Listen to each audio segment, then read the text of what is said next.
in reference to hair loss, we all want to stop additional hair loss, meaning we surely do not want any additional hair loss.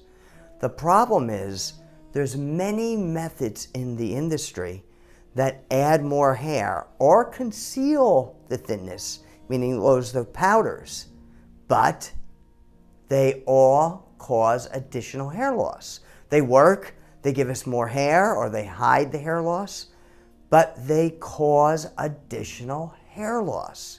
We want to stop additional hair loss. One way of doing that is to not use anything that's going to cause or speed up additional hair loss. I'm sure you agree.